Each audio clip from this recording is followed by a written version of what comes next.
Everyone told me I should leave her there, but I made the mistake of deciding to help her. She had been sitting on that concrete bench for 3 days, under a merciless sun that melted the asphalt of the city streets. No one knew where she came from. She had appeared suddenly one morning, an elderly woman, silent, wrapped in an old cloak that smelled of dust and rain from a long-forgotten time. She didn't ask for alms, didn't stretch out her hand, didn't even move to chase away the flies. She simply existed, like a discarded piece of furniture left on the sidewalk and forgotten. Her eyes were empty and lost, as if they were watching a movie playing only inside her memory. Her lips were cracked from thirst, and she wore 2 shoes that clearly did not belong to the same pair. Passers-by walked past her without a glance. Some muttered cruel remarks. Others quickened their steps as if afraid of catching something. The nearby corn vendor said, "She must be a witch, or her children abandoned her when they got tired of her." But I couldn't bring myself to look away. My name is Ramon. I am 16 years old. I sell peanuts and candy at traffic lights, running between cars with my plastic box, shouting "fresh peanuts," with a smile that hides the fact that I hadn't eaten breakfast. By the 3rd day, I couldn't take it anymore. It angered me that the world could accept her presence as if she were trash. I went back home, a room made of metal sheets, where leaks had become part of the decor. I said to my mother, "There's an old woman sitting at the bus stop since Monday." She didn't look at me. She was busy chopping vegetables. "And what does that have to do with you? Leave her alone. She must be crazy." "She doesn't look crazy, Mom. She looks like someone who was once important. I gave her water today, and she said her name is Margarita." My mother suddenly stopped, dropped the knife from her hand, and looked at me in terror. "Ramon, you talked to her. Those people bring bad luck. Don't interfere in things that don't concern you. She could accuse you of something or bring you trouble." "She's not a witch. She's just lost. I'll take her back to her home." "If you go out, don't come back crying if something bad happens to you," my mother shouted as I rushed out. I returned to the bus stop. Margarita was still there, in the same position, the same stillness. I stood in front of her and said, "Good evening, ma'am." She slowly raised her head. "Good evening, my son. Do you remember where you live?" She smiled sadly.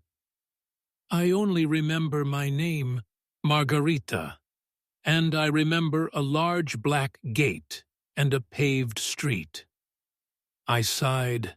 In this city there are thousands of black gates, but I wasn't going to leave her there. I noticed a nearby construction site and called out to a bricklayer I knew. "Can I borrow the wheelbarrow for 20 minutes, please?" "And who are you carrying?" he asked, surprised. "This lady." I cleaned the wheelbarrow with an old cloth, then bowed in mock formality. "Your transportation has arrived, madam. A luxury rural model.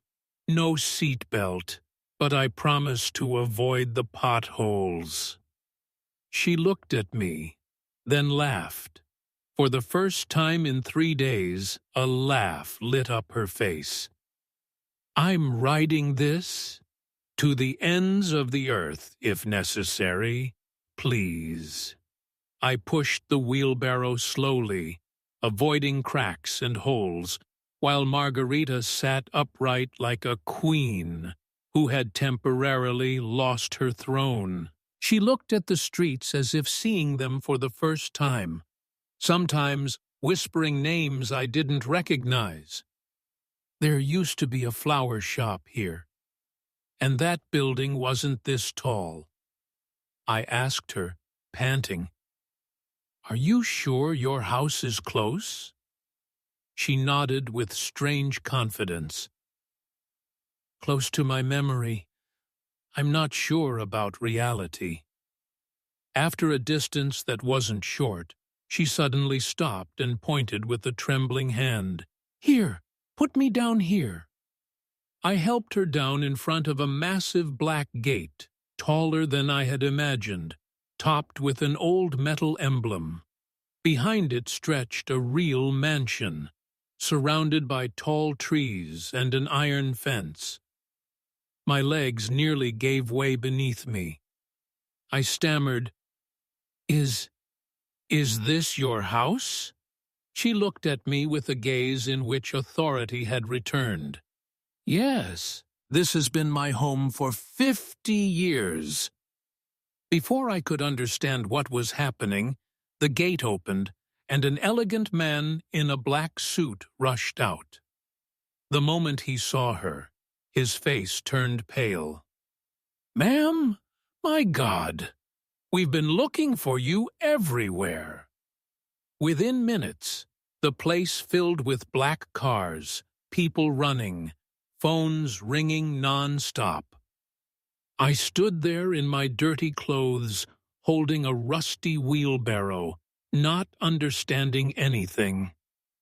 Margarita approached me, grabbed my hand tightly, and said in a voice everyone could hear, "This boy is the only one who didn't leave me to die on the sidewalk." The next day, the story spread through the city. Margarita was not homeless. She was one of the largest land and business owners in the country. She had disappeared for days due to a temporary memory loss, while those closest to her secretly argued over the inheritance. They summoned me to the mansion. I was trembling. I thought they would interrogate me or accuse me of something. But Margarita sat in her grand chair and said in front of the lawyers, "The money that couldn't save me on the street means nothing to me. But this boy brought me back to life." A month later, everything changed. My mother no longer worried about the leaking roof. I returned to school, and I never sold peanuts again, but what I am most proud of is not the new house, nor the bank account, but that when everyone said, "Leave her there," I made the only mistake that was truly right.